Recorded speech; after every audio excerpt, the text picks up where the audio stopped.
Oke, siang ini panas banget ya. Kelihatan dari gue yang keringetan. Tapi gue tetap mau berbagi ilmu kepada penonton semua, kepada juragan semua. Kali ini ya, gue mau ngebacain ya, tentunya dengan banyak penyesuaian untuk video populer begini. Gua mau bacain tentang pemahaman umum intelijen. Materi yang gue bacain sekarang diambil dari buku Intelijen Profesi Unik Orang-orang Aneh karya Supono Sudirman. Penulisnya ini sudah wafat dan beliau dulu adalah salah satu petinggi BIN ya, alumni UGM, alumni HMI yang pengalamannya sudah banyak. Jadi beliau sudah ditugaskan juga ke banyak negara, tugas-tugas intelijen tentunya. Jadi apa yang ditulis di materi kita ini, di buku kita ini yang kita baca, bukan cuma teori atau konsep, tapi juga pengalaman dari penulisnya sendiri. Oke, kita mulai aja. Menyeramkan, mengasyikkan, menegangkan, menarik, menjengkelkan, memuakkan, menakutkan, membanggakan, pengkhianat, unik, pejuang tanpa pamrih, pahlawan tak dikenal, menakjubkan, dan lain-lain. Itulah sedikit di antara segudang predikat yang dapat dilekatkan pada profesi intelijen oleh sebagian masyarakat.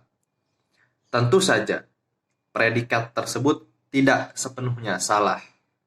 Banyak benarnya, tetapi juga banyak salahnya.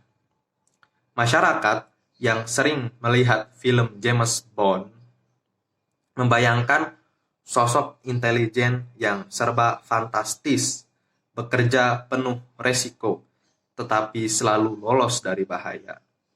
Senantiasa dikelilingi wanita cantik, bergelimang uang, hidup glamor, terdukung peralatan canggih yang tidak terbayangkan, dan seringkali tidak masuk akal.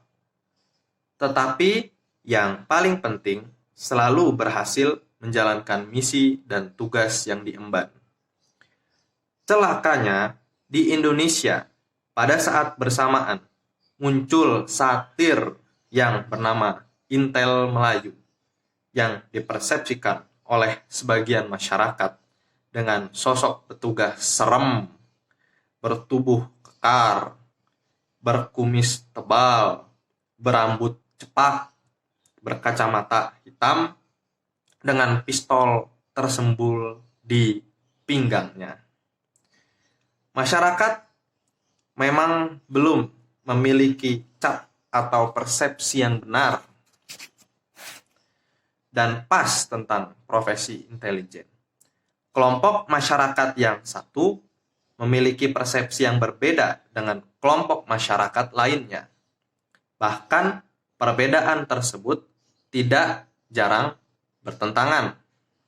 Dan itu amat bergantung pada sudut pandang yang dipakai, pengetahuan yang dimiliki, bahkan pengalaman yang pernah ditemui maupun kepentingan yang melatar belakanginya. Sebenarnya dapat dikatakan bahwa memberikan pemahaman terhadap pengertian intelijen bisa gampang, bisa susah. Dikatakan gampang karena secara klasik dan universal sebenarnya sudah ada pemahaman bersama di antara para pengamat dan praktisi intelijen dimanapun di berbagai belahan bumi ini. Kalaupun terdapat perbedaan, lebih terletak pada aplikasi untuk kepentingan negaranya masing-masing.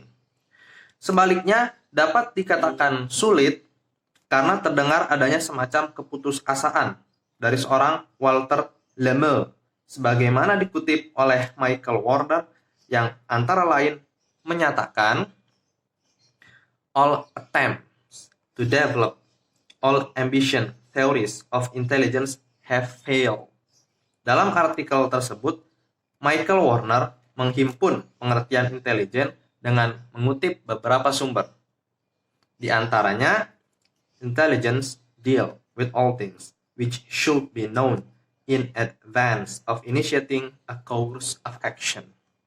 Selain itu, banyak definisi lain yang menitik beratkan pengertian intelijen dari pendekatan informasi, di antaranya oleh Vermont Walters yang menyatakan bahwa intelligence is information not always available in public domain, relating to the strength, sources, capabilities, and intention of foreign country that can affect our lives and the safety of our people. Selanjutnya, Richard N. Haas berpendapat bahwa intelligence is information not publicly available, or analysis based at least in part of information that has been prepared for policymakers or other actors inside the government. Seorang analis senior CIA, Sherman Kemp namanya, memberikan pengertian intelijen dari aspek ilmu pengetahuan, antara lain bahwa intelligence, as I am writing of it, is the knowledge which our highly placed civilians and military men must have to safeguard the national welfare. Sedangkan terkait dengan pengertian intelijen dalam perspektif organisasi adalah intelligence refer to an organization collecting information and on the other to the information that has been gathered. Sementara itu, seorang pejabat National Intelligence Council, yakni Mark Lowenthal, memberikan pengertian intelijen dari aspek lain lagi, yakni selain penggunaan pendekatan informasi dan organisasi, dia mendekati dari aspek kegiatan, yaitu intelligence is the process by which specific types of information that is important to national security are requested, collected, analyzed, and provided to policymakers.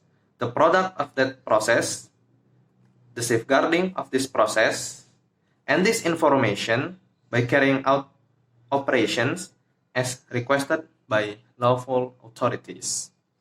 Dari 7 pengertian, sebagaimana diungkapkan barusan, yang relatif dekat dengan pengertian intelijen sebagai kegiatan adalah pengertian yang disodorkan oleh Mark Lowenthal. Dalam pengertian tersebut, jelas tergambar adanya kegiatan pengumpulan informasi khusus yang diperlukan, kegiatan analisa, kegiatan memenuhi kebutuhan pejabat pembuat kebijakan, serta kegiatan pengamanan informasi dan analisa yang dihasilkan melalui kegiatan counterintelligence. Sedangkan 6 pengertian yang lain menggunakan pendekatan teori organisasi dan pengetahuan sebagai instrumen untuk memahami apa itu intelijen. Sejalan dengan pengertian klasik intelijen selama ini yang memberikan pemahaman bahwa intelijen itu ya dengan pendekatan material diartikan ke dalam 3 pengertian, yaitu intelijen sebagai organisasi, sebagai kegiatan, dan sebagai pengetahuan.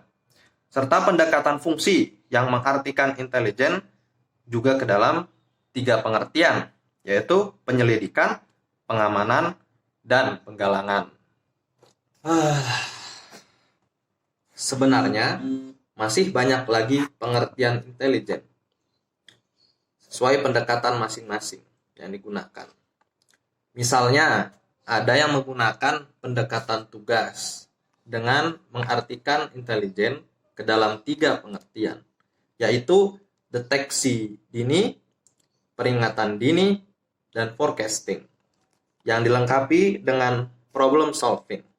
Sementara itu, layak pula memahami pendapat beberapa ahli yang selama ini banyak menjadi acuan dalam memahami pengertian intelijen, di antaranya adalah pengertian oleh Washington Platt dan Sherman Kemp.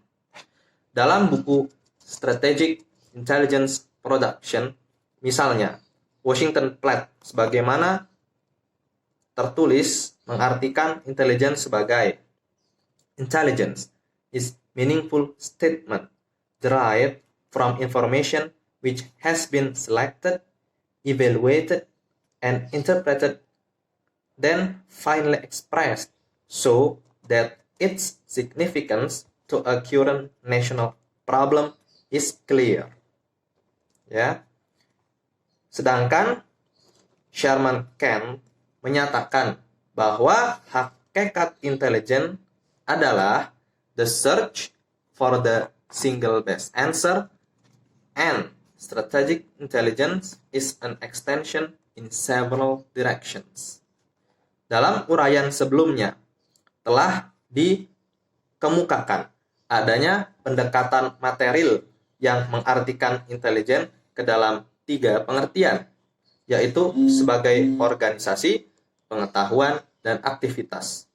Sementara itu, mengutip majalah Akrab nomor 23 edisi Maret 2001 yang memuat pendapat Cempaka, ya Cempaka itu code name yang diyakini adalah nama lain dari seorang petugas intelijen berpangkat jenderal bernama Irawan Soekarno.